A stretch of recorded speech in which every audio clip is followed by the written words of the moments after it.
السلام علیکم دوستو، آج ہم آپ کو ایک بہت ہی خوبصورت کہانی سنائیں گے جس کا عنوان ہے عشق کی چنگاری۔ حضرت مولانا غوث علی شاہ پانی پت رحمۃ اللہ السلام نے ایک واقعہ بیان کیا کہ ایک شخص کسی عاشق درویش کی خدمت میں جاتا ہے، ان کی صحبت میں بیٹھا رہتا ہے اور اپنی کوئی مراد یا حاجت پیش نہیں کرتا۔ ایک روز وہ درویش پوچھنے لگا کہ تم روز آتے ہو اور بیٹھ کر چلے جاتے ہو، ہر کوئی اپنی مراد اور حاجت پیش کرتا ہے، دعا کے لیے کہتا ہے، مگر تم نے کبھی کچھ نہیں کہا، آخر تم کس کے لیے آتے ہو؟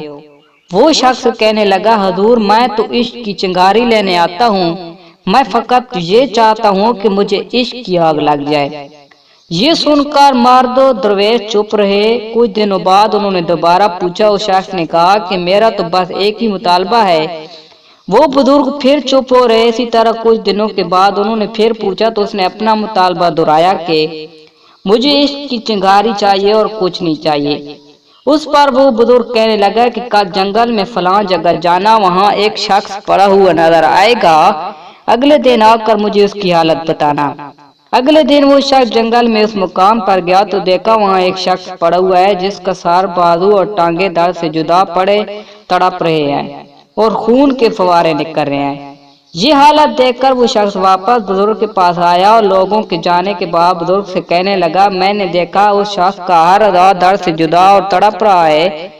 یہ سن کر اس درویش نے کہا کہ عاشقوں کا یہی حال ہوتا ہے، اگر یہ حال قبول ہے تو عشق کی چنگاری دے دیتے ہیں۔ وہ لوگ جو عشق و محبت کا دعویٰ نہیں کرتے ان سے محبوب اور طرح پیش آتا ہے، اور جب وہ عشق و محبت کا دعویٰ کرتے ہیں تو محبوب بدل جاتا ہے، اب وہ اور طرح آزماتا ہے۔